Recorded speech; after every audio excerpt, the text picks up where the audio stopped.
We are going to review the processes of photosynthesis and cellular respiration.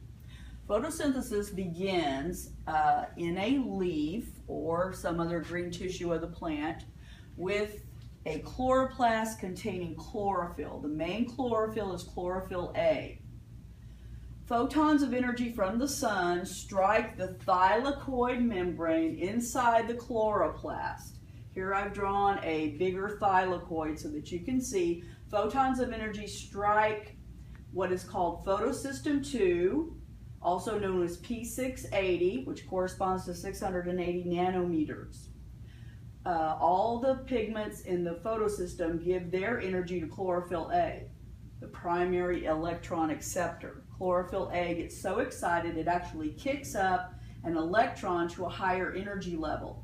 That electron goes through what we call an electron transport chain. Immediately after you have lost that electron, you split water. Okay? In the splitting of water, oxygen is given off as a byproduct, comes out into the atmosphere.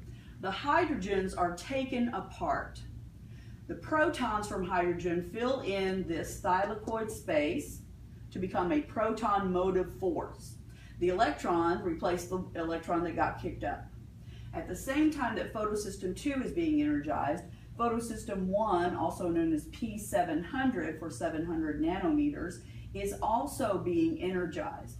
It kicks up its electron, but this time we don't have to split water to replace the electron because we have the electron from photosystem 2 coming down to replace that electron.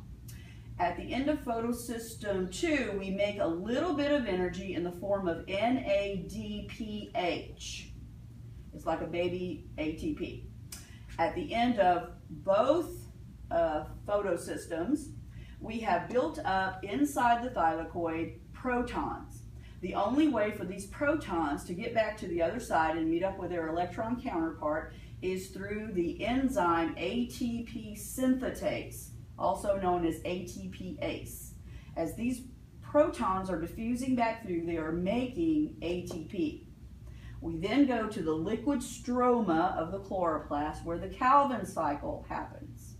The first part of the Calvin cycle is taking CO2 from the atmosphere and fixing it into a tangible substance, from a gas to a solid. So this is called carbon fixation, and it takes a little bit of the energy we made in the light reactions. The second part of the Calvin cycle is all about making the sugar subunits, which will eventually make a C6H12O6, known as glucose, in our formula. The third part of the Calvin cycle is about remaking RUBP, which stands for a beautiful chemical known as ribulose 1,5-bisphosphate. It's going to be able to pick up the next CO2 coming in and keep the cycle going. So we have made C6H12O6, we've given off oxygen.